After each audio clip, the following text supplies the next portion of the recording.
제가 발표할 내용은 인성교육과 효의 관계, 그다음에 효 패러다임의 문제를 인성교육 8대 덕목과 핵심가치 적용을 중심으로 말씀을 드리려고 합니다. 앞서 출세위원장님께서 말씀하신 내용과 상당히 일맥상통하는 면이 있겠습니다.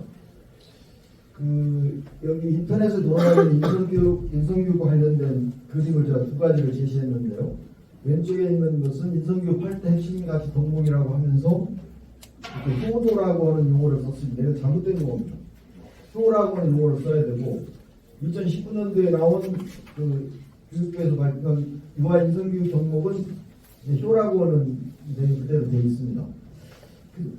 왜 제가 이런 것을 이렇게 했을까라고 하는 것을 한번 의문점을 가지고 풀어나가보도록 하겠는데요. 제가 이 인성교육에 관심을 가지고 쭉 보니까 인성교육 진흥법이라든지 용어에 있어서 인성과 인간성의 차이를 선생님들이 잘 구분을 안 하시는 경향이 있고 또 인성교육과 효의 의미와 정의에 대해서도 굉장히 취약하다고 봤습니다. 그럴 수밖에 없는 것이 인성이라는 용어가 학술에서 심리학이나 윤리, 교육, 철학과 다르고 종교적 입장에서도 다르고 문화에서도 좀 차이가 있어서 이것을 바르게 이해하는 데 상당히 어렵도록 되어 있고요. 인성교육 8대 덕목 영역이라고 하는 것이 인성 함양 영역이냐 인간성 함양 영역이냐 이것을 보면 제가 보기에는 인간성 함양 영역이 대부분이거든요. 그런데도 전부 인성 함양 영역으로 지금 취급을 하고 있고 인성교육 진흥법의 교육 내용도 마찬가지입니다. 그래서 효와 인성교육 관계는 저는 이제 이 물과 고기 관계다. 또 바람과 구름의 만남이다. 친신의 가까운 사람끼리 잘 지냄으로 인해서 그것이 타인을 사랑할 수 있는 그런 마음으로 된다.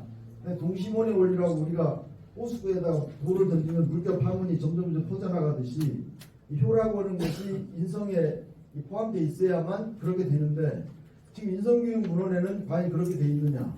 아까 주최부 위원장님도 말씀 주셨지만 그렇지는 않거든요. 그래서 효경에 나오는 내용 중에 보면 효경 첫 문장에 나오는 문장인데요.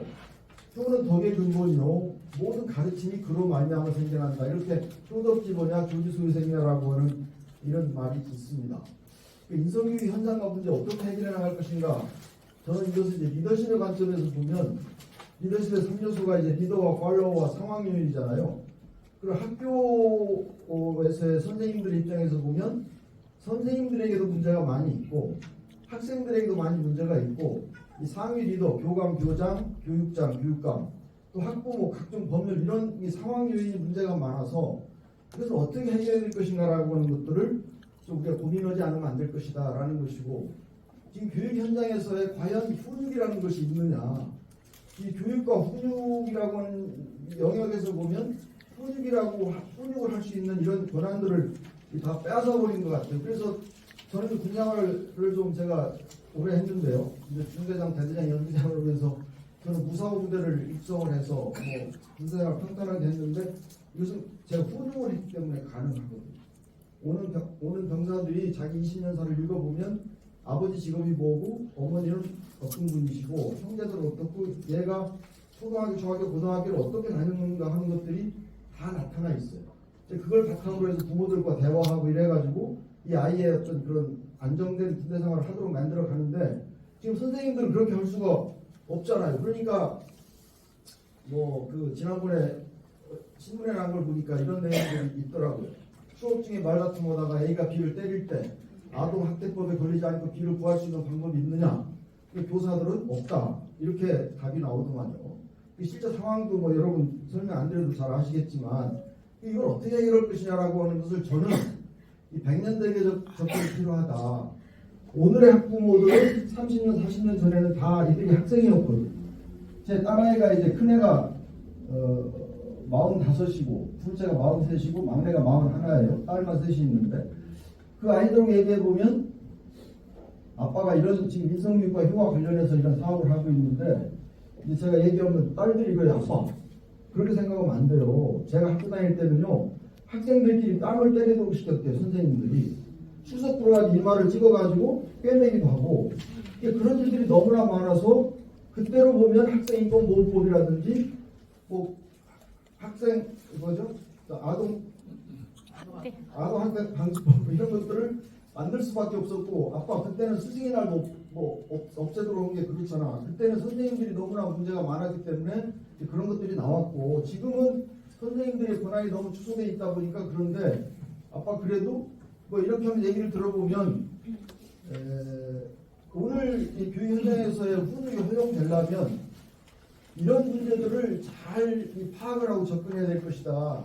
그러면서 제가 떠오른 게 도덕경에 보면 이 백성 중에서 이익이, 이 재주가 인성은 안 되고 재능이 뛰어난 사람이 많아지면 이 국가가 곤란해지고, 이 법령 자참 도적 따위, 이 법을 많이 만들어내면 오히려 도덕이 더 많아진다.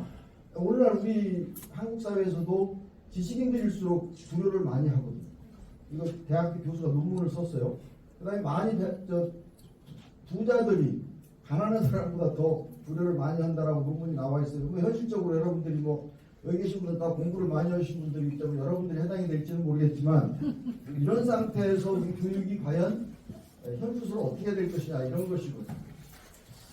제가 이제 사부 인생을 살고 있는데요. 뭐 아까 저를 교수로 소개했지만 지금은 제 교수는 아니고, 이를테면 제가 충남 보령에서 이제 11남매 중에서 10번째로, 어머니가 12살에 시집 오셔가지고 16살에 홀레 올리시고 저를 40살에 나셨는데, 어머니의 삶이 너무나, 제 동생을 44세 하셨거든요.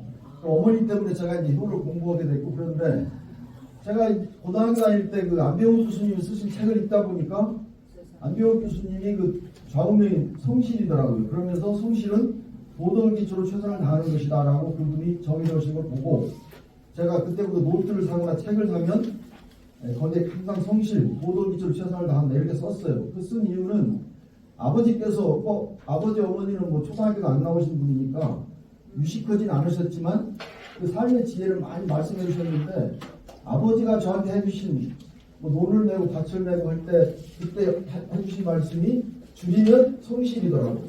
그래서 제가 이제 그렇게 했어요. 제가 이제 그래서 양안고등학교 이제 4년을 다녔는데요. 이제 대학을 가기 위해서 3, 4년 학교를 갔어요. 그런데 제가 이제 군대 생활 하면서 이제 박사 학위를 하고 대학에서 10년 동안 교수 생활을 하고, 지금은 이제 다산연구소 수석 연구위원을 하면서 한국교단체연합 사무총장을 하고 있는데, 제가 이렇게 이거 보여드리는 이유는, 오늘 이게 양구에 가면은 인문학 박물관이 있는데, 이게 안병호 교수님하고 김영석 교수님을 유품 정리 이렇게 해놓은 거죠. 우리나라 철학 삼총사 하면 김태길 교수님까지 세 분이 동갑이면서 이제 김영석 교수님만 살아계신데, 이분 안병호 교수님하고 김영석 교수님이 고향이 이북이기 때문에 이렇게 이제 양구군에서 이걸 마련해 주셨는데, 제가 여기 간 이유는 안병호 교수님께 이제 감사하다는 그분께 인사도 하고 제 삶을 다시 다짐하기 위해서 가서 제가 사진을 찍어온 것이거든요. 이게 이제 사람은 가치양적 존재이기 때문에, 인간은 이 성실이라는 가치를 제가 지향한 것이, 제가 32살에 중령을 달고 대대장을 나갔거든요. 이거 저 자랑이 아니고, 육사를 나오면 1차의 진도를 계속 오면 34살에 중령을 달고 대대장을 나갑니다. 그런데 제가 32살에 중령을 달고 대대장을 나간 것은 이 성실이라고 하는 가치 지향적 삶 때문에 저는 그렇게 됐다고 봐요. 그 다음에 이제 제가 대장을 할 때 사단장님께서 생일 선물을 주신 게 89년도 12월 12일 날 주신 건데, 이분이 생일 선물로 저한테 목민심서를 생일 선물로 주셔가지고, 사단장이 주셨기 때문에 이게 안 읽을 수가 없어서 읽다 보니까 이것을 가지고 제가 국방대학교 교수할 때 다산 정의학용의 공직자 리더십 강의할 때 기본서였거든요. 그러니까 이 책을 누구한테 읽게 하고 선물한다라고 하는 것은 대단히 중요하겠다. 이것이 인성교육과도 대단히 관련이 된다라는 걸 말씀드리려고 했고요. 우리 딸들은 절대 아빠 이 사진 좀 보여주지 말라고 하는데, 왜냐하면 저의 가족이 저의 큰 에너지거든요. 이 가족 때문에 제가 오늘날 이렇게 여기까지 왔다라는 것 때문에 항상 이 사진을 볼 때마다 가족에게 부끄럽지 않은 저의 삶을 살려고 다짐하는 의미로 이렇게 보여드리고 있고, 제가 효에 대한 책을 좀 몇 권을 썼어요. 효 패러다임에 대한 책이고, 효 교육론, 효 리더십론, 효 인성교육론인데, 효가 바탕이 되지 않고 하는 것은 교육이나 리더십이나 이런 것들은 한국 사회에서는 대단히 어렵다라고 저는 개인적으로 생각을 하죠. 얼마 전에 쓴 게 이제 다산 정량의 국민 리더십인데, 이를테면 우리나라 지금 인성교육이 대단히 잘못되고 있고 이런 것도 일종의 조선왕조 시대 500년 동안 잘못 전달된 공자맹자의 정신이 그대로 전달된 게 아니라 주장의 그 성리학, 성증리 사상이 우리한테 오면서 좀 잘못 인식되고 또 뭐 비춰진 것들이 많이 있잖아요. 조선시대에 양반들은 군대도 안 가고 세금도 안 내고 그랬잖아요. 그러면서 또 남존여비 뭐 칠거지와 삼성도 해가지고 실제로 공자맹자소상 그런 게 아닌데도 우리한테 잘못 전달된 게 많거든요. 그것을 다산 정의한 선생님은 이 주자는 성품은 하늘에서 이치대로 그대로 하늘에서 주어진 대로 살아간다라고 그랬지만 다산은 사람의 성품은 기호 좋아하는 쪽으로 발전돼 가기 때문에 부모가 자녀를 대하더라도 선생님이 학생들을 제자를 대하더라도 그 제자가 가지고 성품에 얘가 뭐를 좋아하고 어떤 기질을 가지고 있다라는 것을 파악을 해서 이렇게 하지 않으면 안 된다라는 것을 다산 선생님께서 이렇게 주장을 하셨어요. 그래서 이제 이걸 바탕으로 해서 인성교육을 어떻게 볼 것인가라는 것을 보면 물론 여기 토마스 리코나가 이걸 인격교육이라고 얘기했겠지만 이 덕을 가르침으로써 인격을 형성하려는 의도적 노력이다 그랬거든요. 덕을. 근데 앞에 말씀드렸지만 효덕 지보냐 효는 덕의 근본이다라고 그랬잖아요. 그렇다면 덕이라고 하는 것이 아랫사람이 위로 하는 효도 개념입니까? 윗사람이 아래로 하는 내리사랑 개념입니까? 내리사랑 개념이거든요. 그럼에도 불구하고 다 효를 원리효도 개념으로 보면서 아이들만 하면 된다고 생각하는데 그것이 오늘날 인성교육에도 아주 안 좋은 영향을 미치고 있다고 생각하거든요. 앞서 말씀드렸지만 인성교육을 다산 선생님이 얘기하시는데 글자를 이렇게 풀어서 보면 인성은 사람의 성품이죠. 인간성은 인간의 성품입니다. 이게 사이간자가 들어가가지고 사람과 사람 사이에서 일어난 여러 가지 이런 용어들이거든요. 인성교육이라고 하는 것은 뭐 이렇게 볼 수가 있어요. 그래서 이게 이제 교자라는 게 인도할 교자에다 해초를 칠 복자를 결합해가지고 해초를 때리는 그런 마음으로 아이들을 이끌고 나가야 되는데 이 마음의 해초리라고 저는 여기서 보지만 그래도 사랑의 매는 저는 뭐 개인적으로 필요하다고 보지만 그 다음에 이게 또 그 육자라고 하는 것은 아이 돌아 나올 돌자 어머니 뱃속에서 아이가 돌아 나오려면 어머니가 10달 동안 아이를 품었다가 아이를 낳을 때 정말 얼마나 산통이 심합니까? 그러니까 아이의 몸이 돌아 나올 때 그런 마음으로 아이를 길러야 된다라고 하는 것이 길을 육자거든요. 그래서 교육이라고 하는 글자에는 보면 굉장한 의미가 들어있어요. 그래서 인성과 인간성의 용어를 여러분들이 마음이 사람으로 작용할 때는 이게 인성이고 인간으로 작용할 때는 이게 인간성이거든요. 인성교육 학술적 관점도 심리학에서는 퍼스널리티로 보고 철학이나 윤리학, 교육학에서는 캐릭터로 보거든요. 개인적, 성적 특성으로 보는 그냥 도덕적 특성으로 보느냐에 따라서 이 교육의 방향이나 이 내용이나 이런 게 많이 달라지지 않겠습니까?